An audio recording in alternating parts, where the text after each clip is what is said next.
Hello everybody, I'm Gwen Campbell-Mindes. Welcome to the grand finale of Mom's Favorites Books My Mother Loved.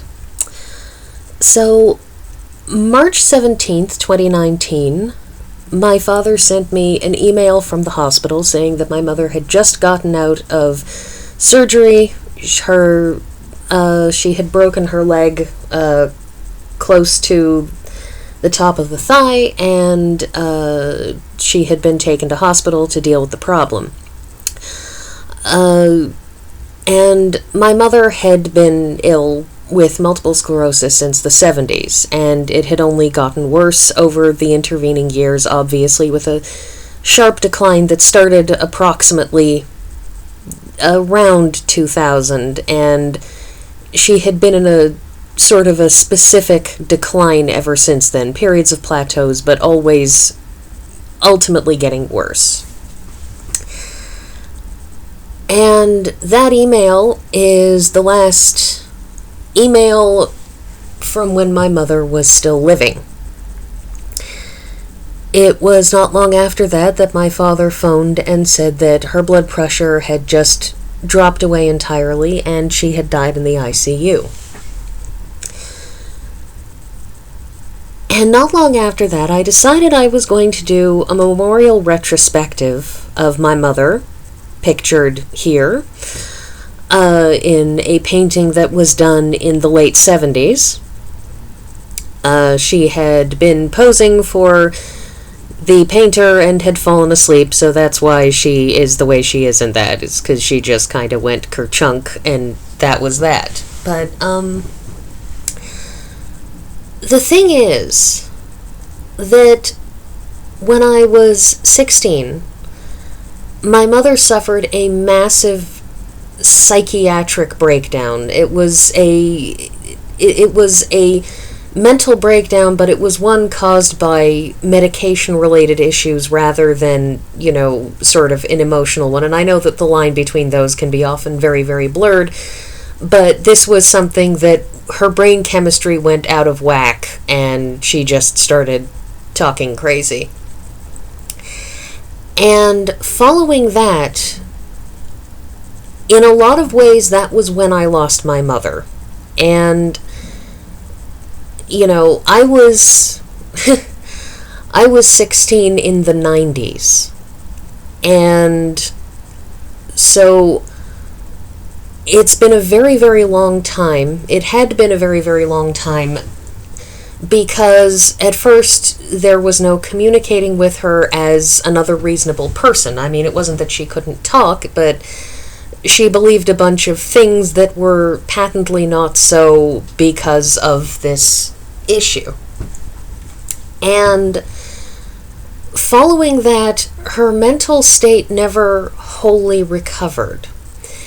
And furthermore, I was, in 2000 is when her physical, and it's sort of an approximation, a generalization, is when things really started to physically go downhill, and I spent a large amount of time playing nursemaid to my mother, and between her difficulties in communication,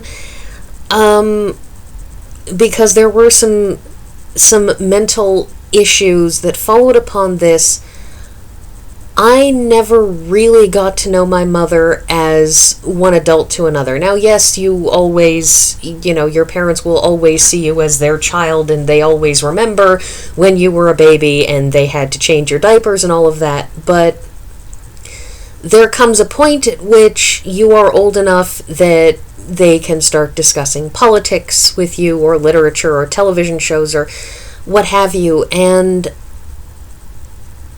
I lacked the guiding force of my mother for those years, and this is not to denigrate my father, but my mother would have brought different things to the table, being a different person. And the fact is that I never really had a chance to connect with her as an adult. And so one of the reasons for this project had to do with an effort to, in effect, posthumously get to know aspects of my mother that there was never really any chance for me to do. And some of these books that I read on a list provided by my father, who, made a choice to give me books that had been books that my mother particularly liked. They were not his. My father has been very critical of some of these books from his own perspective, but they weren't books. They were books that she liked, not books that he liked necessarily. Some of these weren't surprises at all. My mother loved cooking. Cooking was art and expression, and something that filled her with joy to do and to talk about. She used to read cookbooks. And so the Alice B. Toklas cookbook, which is about food in France, about food and how it's made and recipes that people had and the experiences of doing cooking and learning cooking and dealing with cooks, would have been meaningful to her on just a very fundamental level of understanding and thinking about, food. Julia Child's My Life in France, Julia Child was one of my mom's idols. She adored Julia Child. Julia Child's television show was one of my mom's all-time favorites. She had, cookbook after cookbook with Julia Child's name on it. And she just really, really liked it. And so this book, which is about Child discovering French cooking and her learning it and coming to understand it and coming to love it and all of these things, this was something that I could see without any thought at all as being a particular favorite of my mother's. Other books were books that I knew were favorites for various reasons. I knew my mother loved Arthuriana, and Mary Stuart's trilogy had been on our shelf forever, and that was Mom's trilogy, and I knew that. I had read them years ago, and rereading them again it sort of reconnected me to that. The Cleo Coyle and the Rhys Bowen, her Royal Spyness, and On What Grounds, both of these series of so-called cozy mysteries, I knew those were Mom's favorites because Mom, in her final years, developed kind of a powerful liking for so-called cozy mysteries. And so those were representative of something that she just really, really enjoyed.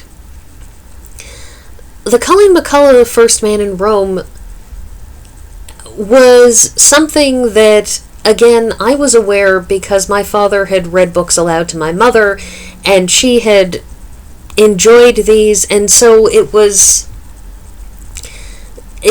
fell on the list of things that I knew about that I hadn't necessarily read, but reading it, knowing that she liked it, it's a connection to that. But there were other books that we'll call them less expected, in some ways, not so much that I wouldn't think that my mother wouldn't like art or what have you, but simply because I never ever managed to know her well enough to make any other predictions. The John Dos Passos series, for example, the USA Trilogy, I would never have guessed that Mom particularly liked it. I found it tiresome and wearing, and the thought that she would have liked this would never have occurred to me. The Royal Family is a play, and I wouldn't have necessarily thought of Mom as somebody who liked reading plays. The Eyre Affair has its particular and peculiar perspective. I suppose you could consider it the whimsical nature of the slightly fantastical. And while my mother, could doubtless appreciate some things, she was never, to me at least, in my experience, the sort of person who really connected with that sort of whimsy. Some people just don't connect with it. The Lawrence Durrell is surprising to me because the endless way in which that book was written, it's unusual to me. It doesn't seem like her. And The Green Hills of Africa by Ernest Hemingway,